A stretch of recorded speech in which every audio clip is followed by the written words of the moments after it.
Salut tout le monde, on se retrouve aujourd'hui pour un concept de recrue idéal. C'est la première fois qu'on fait ce concept sur la chaîne et aujourd'hui on va parler du PSG, de Liverpool, de Manchester City et dans une seconde partie du Barça, de Chelsea et de Manchester United. Et si vous posez la question pourquoi ces 6 clubs-là et pas d'autres, c'est tout simplement parce que dans cette vidéo j'avais envie de traiter que des top clubs et que parmi les autres top clubs, j'ai trouvé qu'en fait il n'y avait pas de réel besoin. Arsenal c'est probablement le meilleur mercato estival parmi tous les clubs, tous les postes sont doublés et en plus de ça ils vont bénéficier des retours d'Havertz et de Gabriel Jesus. Gabriel Jesus, il est même déjà revenu. Honnêtement, il n'y a pas de besoin particulier. Du côté du Real, l'effectif est pléthorique. Honnêtement, tous les postes sont doublés, il y a des joueurs de grande qualité. C'est plutôt pour moi à Xabi Alonso de trouver une manière de faire progresser collectivement cette équipe, mais en gardant les joueurs qu'il a déjà à sa disposition. Et enfin, du côté du Bayern, leur mercato idéal, honnêtement, les retours de blessures, c'est déjà leur mercato idéal. Il y a Alphonso Davies qui est revenu la semaine dernière et qui, voilà, va apporter beaucoup. Et évidemment, en janvier, on attend le retour de Jamal Musiala. Malgré leurs absences, tous les postes étaient déjà doublés. Je pense pas qu'ils aient besoin spécialement d'une recrue supplémentaire au Bayern. Bref, les clubs dont on va parler aujourd'hui, ils vont probablement faire un mercato avec plus d'une recrue, mais nous on va se concentrer sur le joueur qui pour nous ferait la différence, la recrue qui serait la plus significative, la recrue idéale s'il ne devait y en avoir qu'une. Vous allez voir, j'ai vraiment taffé le truc pour essayer d'être le plus cohérent, réaliste et pertinent possible. On perd pas plus de temps, c'est parti.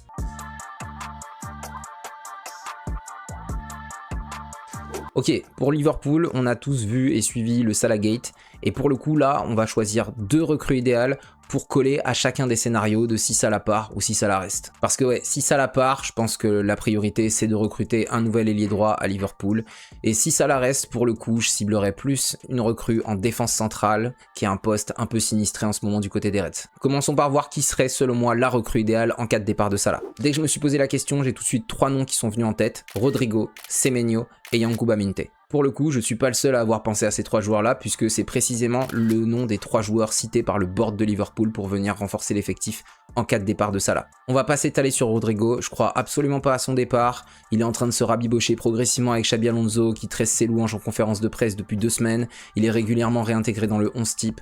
Il a à nouveau clamé son amour du Real et son envie de rester. Je le vois absolument pas partir, donc la piste Rodrigo, on écarte. On va donc regarder la piste Yankuba Minte. Alors déjà c'est qui? Minte, c'est un international gambien de 21 ans qui joue à Brighton et qui explose en PL depuis déjà l'année passée. On le retrouve très haut sur tout un tas de radars très avancés, comme par exemple le nombre de sprints par 90 minutes, où il est tout simplement premier de PL, ou encore les expected threats, où là aussi il est premier de PL. Les expected threats, pour simplifier, c'est une stat qui mesure à quel point un joueur est dangereux par les déplacements qu'il fait avec ballon ou par les passes qu'il effectue, à quel point en gros son activité fait grimper le niveau de danger pour l'équipe adverse. Mais bon, au-delà des stats, il y a aussi l'impression visuelle qui est la plus importante, et là pour le coup on a affaire à une vraie pile électrique. Il est totalement destructeur sur son côté, et une des grosses différences avec le profil de Mo Salah, c'est que lui pour le coup c'est une machine à repli défensif. Il vient tout le temps aider son latéral, et il a l'habitude de faire des allers-retours sur l'aile, il a un cardio de dingue. Donc sur le plan de l'équilibre défensif de Liverpool, Minte ça représenterait carrément même un upgrade par rapport au profil de Mo Salah. Son seul défaut, entre guillemets, c'est qu'il doit encore progresser dans la zone de vérité. Pour l'instant il fait beaucoup d'appels extérieurs, il colle sa ligne de touche, il fait pas beaucoup de propositions intérieures, ce qui fait que ses stats de but elles sont assez faibles.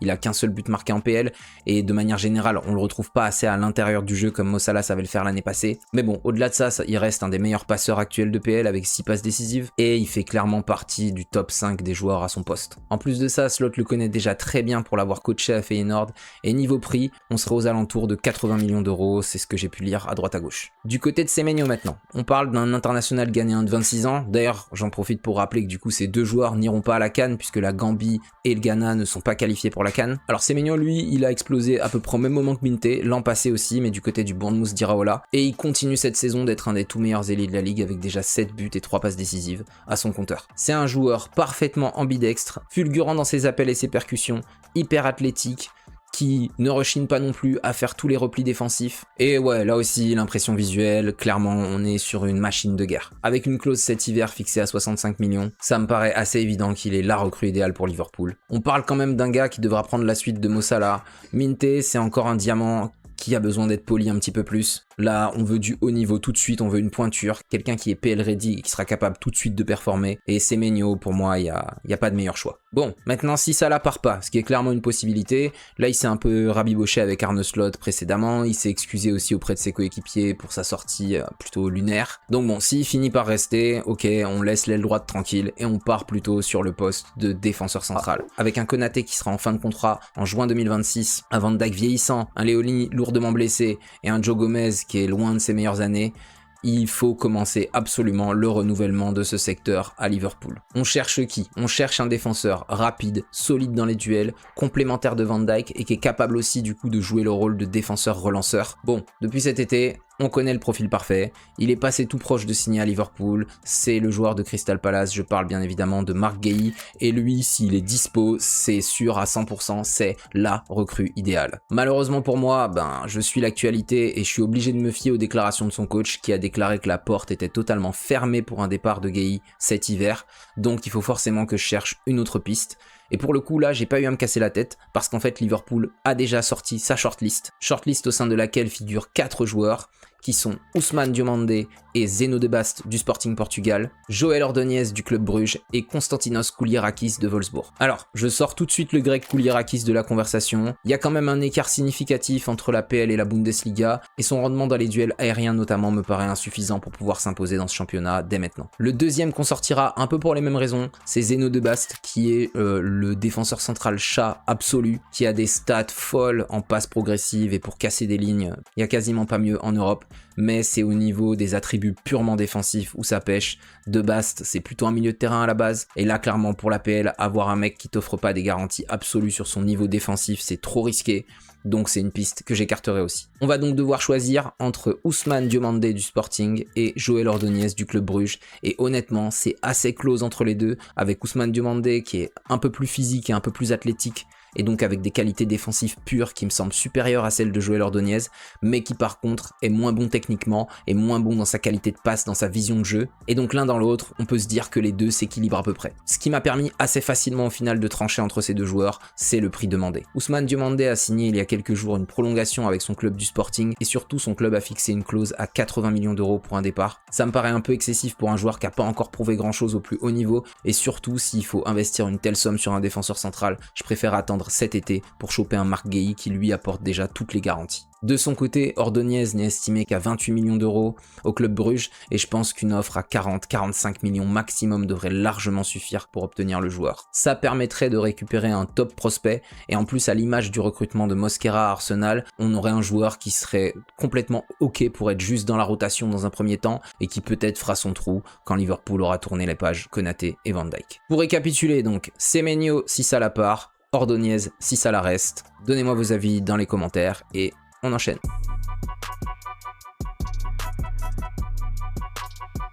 On part à Manchester City, équipe en plein renouvellement et en pleine bourre en ce moment, ça y est, il y a enfin un 11 type qui se dégage à Manchester City et honnêtement quand on regarde le 11 c'est assez facile de voir le poste qui nécessite une top recrue puisque c'est le seul poste occupé par un joueur dont ce n'est pas le poste. Je parle bien entendu de Matheus Nunes qui est actuellement le latéral droit titulaire de Manchester City mais qui à la base est un milieu de terrain de formation et se débrouille pas trop mal à ce poste mais honnêtement pour un top club comme Manchester City, pour moi il te faut des pointures à chaque position du terrain et là il est temps de viser un top latéral droit pour que le club puisse atteindre les hautes ambitions qu'il affiche depuis le début de saison. D'autant plus que le backup de Matheus Nunes pour l'instant c'est Rico Lewis qui n'a jamais convaincu à ce poste et derrière Rico Lewis il y a Kuzanov mais Kuzanov c'est un défenseur central, c'est pas un latéral. Donc là cette fois on sera prêt à investir une belle somme parce que cette fois on vise le nouveau titulaire indiscutable de Manchester City.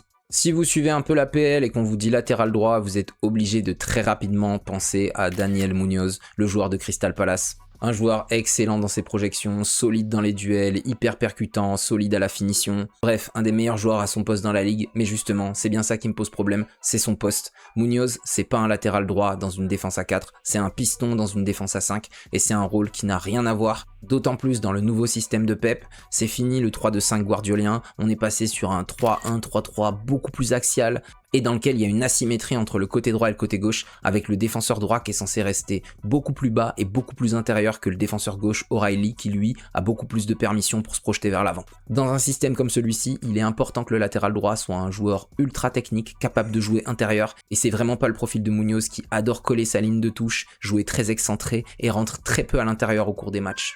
Et c'est pourquoi le joueur que j'ai ciblé sera Matt Wiffer de Brighton, un ancien milieu défensif hollandais de 26 ans reconverti latéral droit et qui fait des merveilles dans le Brighton de Fabian Hürzeler cette saison. Étant milieu de formation, il a de très grosses qualités techniques, une très bonne vision de jeu, mais ce qui impressionne le plus depuis qu'il a été replacé latéral droit, c'est qu'il affiche des statistiques défensives et une solidité impressionnante qui font de lui un des tout meilleurs latéraux de PL tout simplement. Il a récemment été appelé en sélection néerlandaise pour pallier le forfait de Dumfries. Il est en pleine ascension, Brighton l'a recruté 32 millions d'euros l'année passée, je pense qu'il faudra lâcher 50 à 60 millions pour le faire venir à City. Selon moi, le fit avec City pourrait être incroyable et faire considérablement grimper le niveau d'ambition que les Citizens peuvent afficher dès cette saison. Il sera donc pour moi la recrue idéale pour City.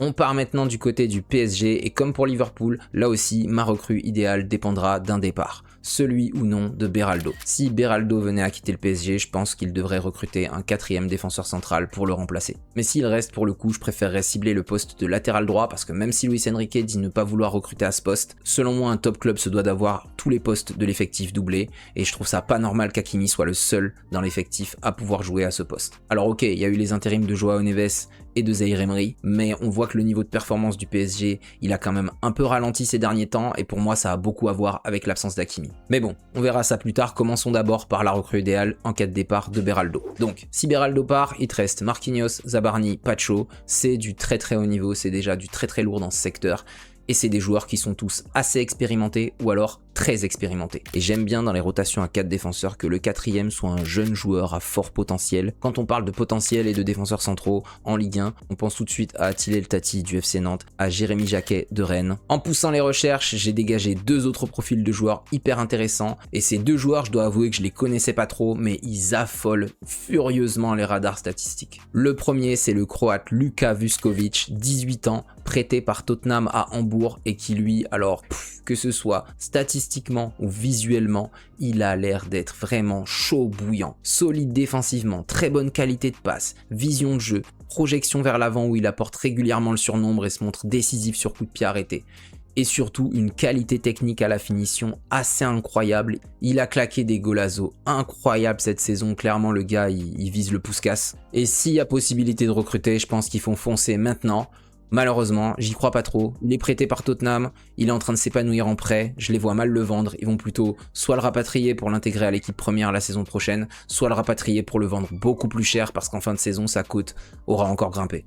On va pas faire durer le suspense plus longtemps, j'ai pas choisi Attila El Tati du FC Nantes parce que je le trouve encore un peu jeune et qui m'a pas encore assez montré pour que je sois certain que son potentiel se révèle réellement au PSG. On va pas choisir non plus Jérémy Jacquet parce que je le trouve trop fort pour être le 4e défenseur central de n'importe quelle équipe. Pour moi, il a déjà sa place dans un top club et peut déjà prétendre à être titulaire. Et d'ailleurs, on va reparler de lui un peu plus tard. Le joueur que j'ai donc choisi, c'est celui qui casse tous les radars statistiques de Ligue 1 actuellement. Et pour le coup, c'est mon plus gros pari et mon plus gros risque de toute la vidéo. Je parle du Lensois Ismaëlo Gagnou, 20 ans, propulsé titulaire depuis la blessure de Jonathan Gradit. Et sur les quelques matchs qu'il a pu faire en tant que titulaire, il a déjà montré tellement. Le niveau qu'il a montré a été assez choquant et m'a convaincu de tenter ce pari un peu fou. C'est un défenseur à la fois chien et chat, bon à la relance, bon dans les duels, capable d'apporter le surnombre, bon sur les coups de pied arrêtés, et qui en plus n'est estimé pour l'instant qu'à 3 millions sur Transfermarkt. Alors c'est parce que les codes sont pas encore mises à jour par rapport à ce qu'il a fait récemment, mais pour le coup Lens est dans une phase de reconstruction où ils essayent d'assainir leurs finances. Je pense que pour 15 ou 20 millions le PSG pourrait assez largement l'obtenir, et pour le coup ça reste un pari mais les risques sont vraiment peu élevés.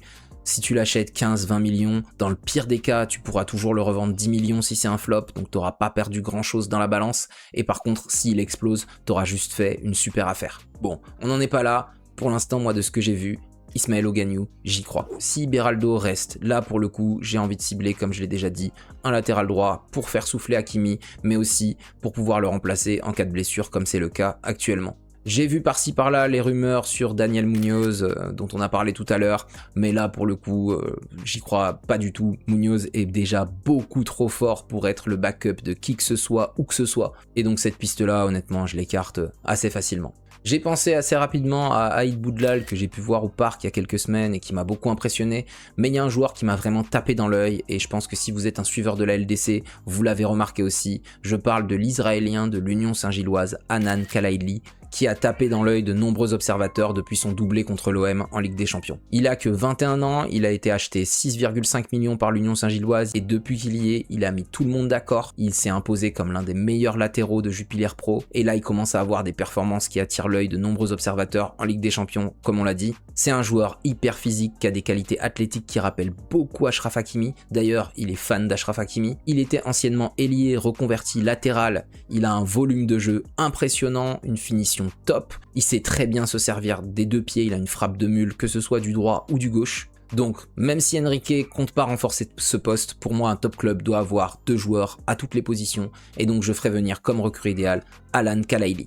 Mon seul bémol, c'est qu'il y a potentiellement peut-être déjà des petits soucis entre Zabarni et Safonov, la cohabitation. Là, tu fais venir un Israélien après les messages de Free Palestine du parc. Bon, je sais pas, mais bon, si le PSG arrive à maintenir son credo de dissocier la géopolitique du football, je pense que ça pourrait être lui, la recrue idéale. Voilà donc le récap de mes recrues idéales. N'hésitez pas à critiquer positivement ou négativement mes choix, on est là pour que les commentaires enrichissent le contenu. Alors partagez-moi vos points de vue et j'ai hâte de débattre avec vous. C'est tout pour cette vidéo, j'espère qu'elle vous a plu. On se retrouve très bientôt pour la deuxième partie. Je vous souhaite de passer de bonnes fêtes. Ciao.